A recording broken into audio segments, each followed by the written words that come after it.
Élèves de la première année collège, parcours international, bonjour. On a parlé dans les séances précédentes de l'érosion. Aussi, c'est les produits de l'érosion, ils ont subi le phénomène du transport. Et bien sûr, les produits issus de l'érosion, ils vont pas rester sur place, ils vont être transportés et par la suite, ils vont s'accumuler et se déposer une fois la vitesse de l'agent de transport diminue. Et là, on va parler dans cette séance de la sédimentation. Voilà, les produits de l'érosion, ils sont transportés soit par l'eau, soit par le vent et aussi par les glaciers. Et bien sûr, le transport, il va être effectué dans de très grandes distances et par la suite, ils finissent, c'est-à-dire ces produits issus de l'érosion, après du transport, ils finissent par se déposer et s'accumuler. Et là, on parle du phénomène de la sédimentation. Donc, comment se déposent les produits de l'érosion et quels sont les différents bassins sédimentaires? Donc, on va commencer par la première question, comment se déposent les produits de l'érosion?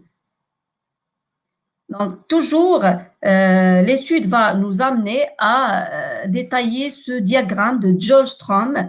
Une fois la vitesse de l'agent du transport, il va diminuer, les particules, ils finissent par se sédimenter suivant leur taille. Et si, par exemple, je choisis, par exemple, une particule, par exemple, sable, de taille de 0,2 mm, pour que ce sable-là se sédimente, il lui faut une vitesse de l'eau qui est très très faible, à peu près 2 centimètres par seconde. Et si je parle par exemple d'un gravier de taille de 10 centimètres de 10 millimètres, pardon, pour que ce gravier se sédimente, il lui faut une vitesse de l'eau qui est très très, bien sûr, qui est très faible pour que ce gravier se sédimente. Alors que pour ce gravier, pour qu'il il subit le phénomène du transport, il lui faut une vitesse de l'eau qui est très très élevée, à peu près vers 100 centimètres par seconde. Donc, une fois la vitesse de l'agent de transport diminue, toujours les particules ils vont finir par se déposer, se sédimenter et s'accumuler. Et bien sûr, on parle là comme critère de la taille des particules ainsi que la vitesse de l'eau. Donc, les dépôts de sédiments, là, on parle soit des dépôts d'origine détritique, c'est-à-dire les éléments issus de l'érosion après du transport.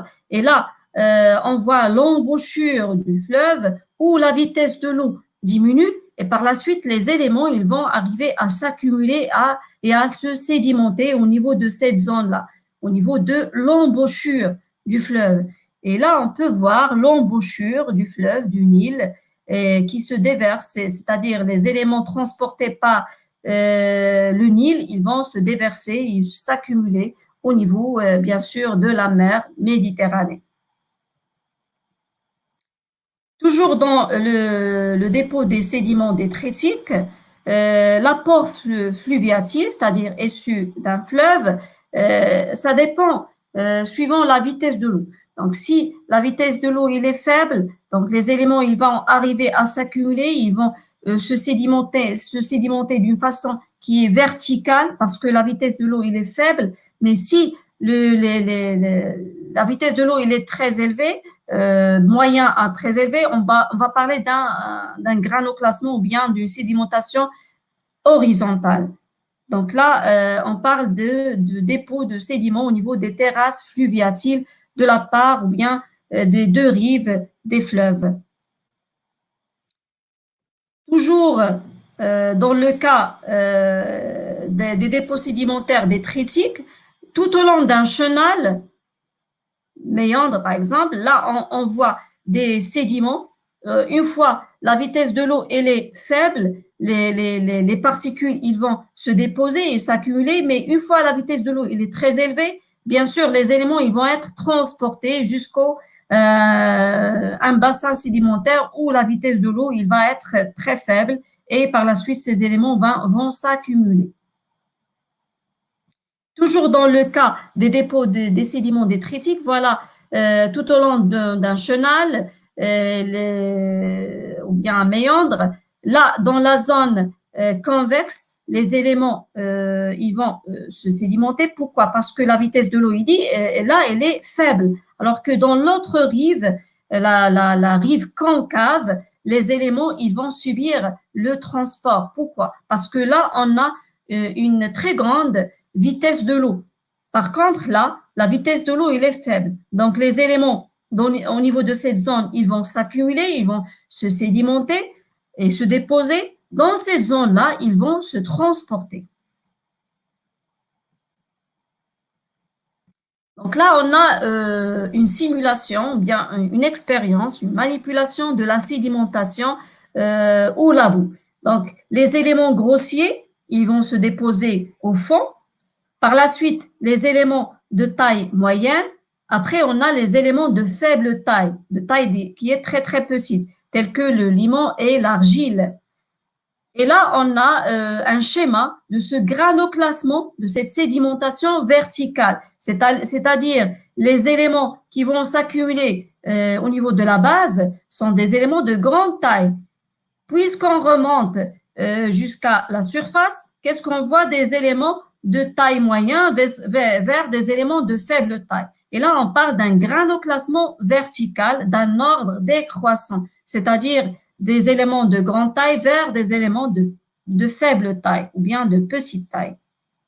Et là, lorsque la vitesse de l'eau est moyenne à grande, on parle d'un granoclassement horizontal. Là, les éléments grossiers, ils vont rester à peu près sur place, à côté de la roche-mère, tout au long d'une rivière. Qu'est-ce qu'on peut trouver vers l'aval? Des éléments de faible taille.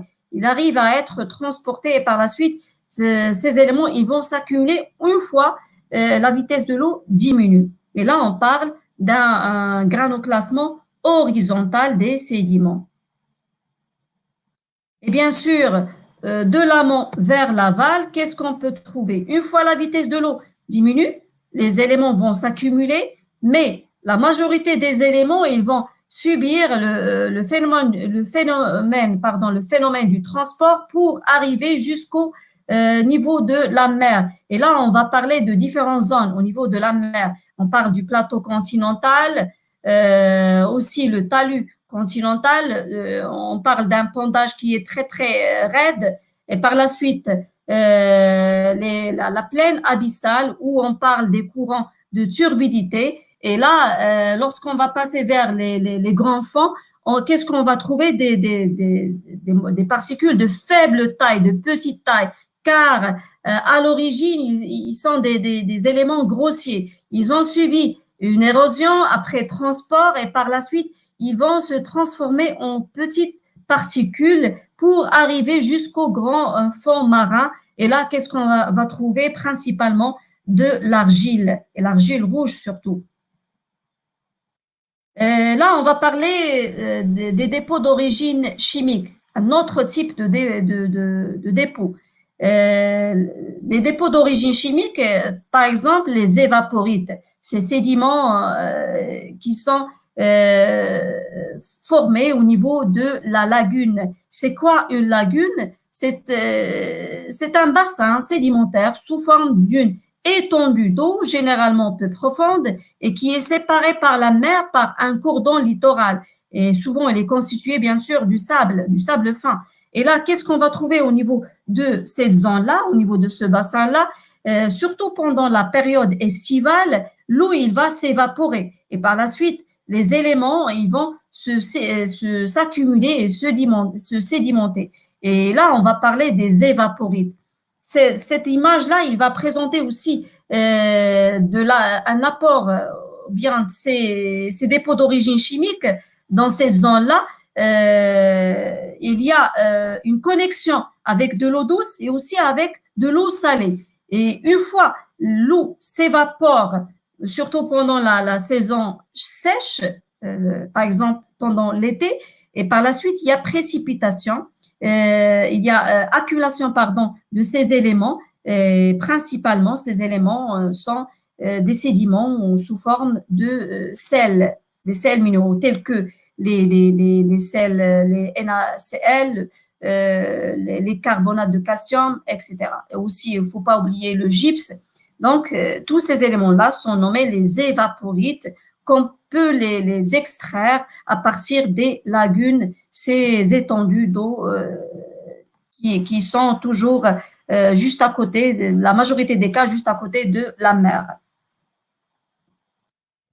Toujours dans le cadre des dépôts d'origine chimique, cette fois-ci, on va parler des sédimentations calcaires. Donc, les calcaires sont des roches sédimentaires, tout comme les grès et les gypses, et qui sont facilement solubles dans l'eau. Donc, là, il y a précipitation des carbonates, il y a des particules calcaires qui vont s'accumuler, qui vont arriver surtout au niveau de la mer, ils vont s'accumuler pour former des roches calcaires.